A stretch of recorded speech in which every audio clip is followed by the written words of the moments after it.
আসসালামু আলাইকুম। আশা করি সবাই ভালো আছেন। আজকে আমি এরকম 4টা সিম্পল হ্যাবিটের কথা বলবো। এগুলোকে আপনি যদি আপনার অভ্যাসে পরিণত করতে পারেন তাহলে আপনি আপনার জীবনে 10 বছর এগিয়ে যাবেন। প্রথম হ্যাবিটটা হচ্ছে স্পেন্ড মানি হোয়ার ইট ম্যাটার্স মোস্ট।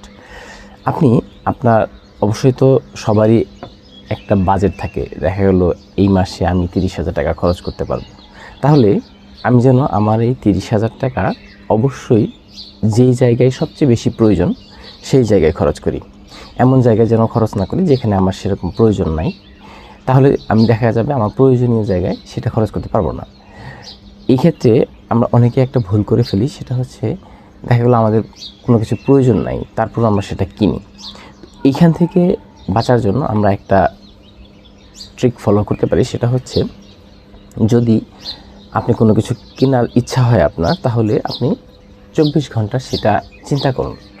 24 ঘন্টা পরে গিয়েও যদি আপনার মনে হয় যে এই জিনিসটা আমার কেনা দরকার, তারপরেই আপনি কিনেন। তাহলে হবে কি, অপ্রয়োজনীয় জিনিস কেনা হবে না। তো আপনি যদি এই জিনিসটা ফলো করতে পারেন যে আপনি আপনার সবচেয়ে প্রয়োজনীয় জায়গায় খরচ করবেন, তাহলে এমনিতেই দেখবেন আপনার পার্সোনাল ফাইন্যান্স ম্যানেজমেন্টটা অনেক বেশি সুন্দর হয়ে যাবে। তো সেকেন্ড অভ্যাসটা হচ্ছে learn and apply the same day.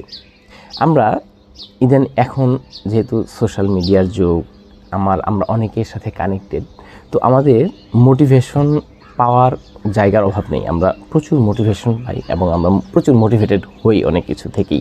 Social মিডিয়ায় অনেক মোটিভেটেড ভিডিও আছে, সেখান থেকে আমরা অনেক বেশি মোটিভেটেড হই এবং আমরা মনে করি যে আমরা খুব ভালো একটা জিনিস জানলাম, আমরা এটা প্রয়োগ করব এবং আমরা আমাদের লাইফে অনেক বেশি এগিয়ে যাব। কিন্তু সমস্যাটা হয় কোথায় জানেন? সমস্যাটা হয় যে আমরা মোটিভেটেড হই, কিন্তু সেটা আমরা আমাদের লাইফে প্রয়োগ করি না। আমরা চিন্তা করি যে আচ্ছা কাল থেকে শুরু করব, বা একটু গুছিয়ে নিই, 1 মাস পরে শুরু করব। কিন্তু আমরা অনেক দেরি করে ফেলি। তো এখানে যদি আমরা এই learn and apply the same day এই হ্যাবিটটা ফলো করি, তাহলে দেখা যাবে কি আমরা আজকে মোটিভেটেড হলাম, আমরা আজকে থেকেই সেটা আমাদের লাইফে ইমপ্লিমেন্ট করা শুরু করলাম। তাহলে এটা কিন্তু আমাদের লাইফে প্রয়োগ হওয়া শুরু হবে এবং আমরা আমাদের জীবনে এগিয়ে যেতে থাকব। এখন চলুন আমরা দেখি 3 নাম্বার হ্যাবিটটা কি। 3 নাম্বার হ্যাবিটটা হচ্ছে হ্যাভ রিয়েল কনভারসেশন অ্যাবাউট মানি। আমাদের বাংলাদেশে বিশেষ করে অনেক বেশি ট্যাবু আছে, আমরা আমাদের অর্থ নিয়ে কথা বলি না। বিশেষ করে আমরা আমাদের ফ্যামিলিতে, আমাদের বাচ্চা কাচ্চা, আমাদের স্পাউসদের সাথে আমরা অর্থ নিয়ে কোনো কথা আমরা বলি না। যার কারণে হয় কি, আমাদের ফাইন্যান্স বিষয়টা আমাদের কাছে অজানা থেকে যায়।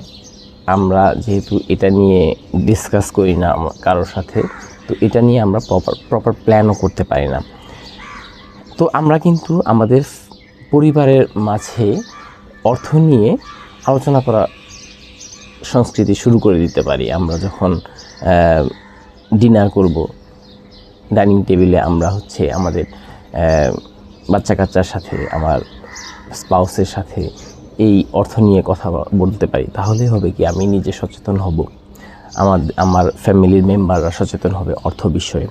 তাহলে আমরা আমাদের অর্থটা খুব ভালোভাবে ম্যানেজ করতে পারবো এবং আমরা অনেক বেশি এগিয়ে যেতে পারবো। 4 নাম্বার হ্যাবিটটা হচ্ছে চুজ স্কিল ওভার পারচেজ। আমরা পারচেজ করতে খুব পছন্দ করি। আমাদের যা পছন্দ হয় সেটা কেনার প্রতি আমরা অনেক বেশি আগ্রহী, কিন্তু আমরা আমাদের স্কিল ডেভেলপমেন্টের জন্য সেইভাবে খরচ আমরা করি না। তো এখানে অবশ্যই একটা বিষয় আছে, আমরা অনেক সময় বিভিন্ন কোর্স কিনে প্রতারিতও হই। কিন্তু বিষয়টা হচ্ছে আমাদেরকে অবশ্যই স্কিল শিখতে হবে, এবং কি স্কিল শেখার জন্য আমরা যখন কোনো ইনভেস্ট করব, সেক্ষেত্রে আমাদের অবশ্যই একটু ঘেঁটে দেখতে হবে যে এটা সত্যি আমার লাইফে কোনো ইম্প্যাক্ট ফেলবে কি না, বা এই কোর্সটা ভুয়া কিনা, আমি করছি আমার টাকাটা নষ্ট হবে কিনা, এটা অবশ্যই দেখতে হবে। কিন্তু আমাদেরকে অবশ্যই স্কিলকে প্রায়োরিটি দিতে হবে, স্কিলের পিছনে খরচ করাকে প্রায়োরিটি দিতে হবে নর্মাল পারচেজের চেয়ে। তো এই মোটামুটি এই 4টা হ্যাবিটকে যদি আমরা আমাদের লাইফে ইমপ্লিমেন্ট করতে পারি, এগুলোকে যদি আমাদের হ্যাবিটে পরিণত করতে পারি, আমরা অবশ্যই আমাদের লাইফে অন্তত 10 বছর এগিয়ে যাব। তাহলে আপনারা শুরু করে দিতে পারেন এই অভ্যাসগুলো আপনাদের লাইফে আনার।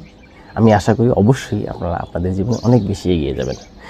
ধন্যবাদ সবাইকে ভিডিওটি এই পর্যন্ত দেখার জন্য। ভালো থাকবেন সবাই।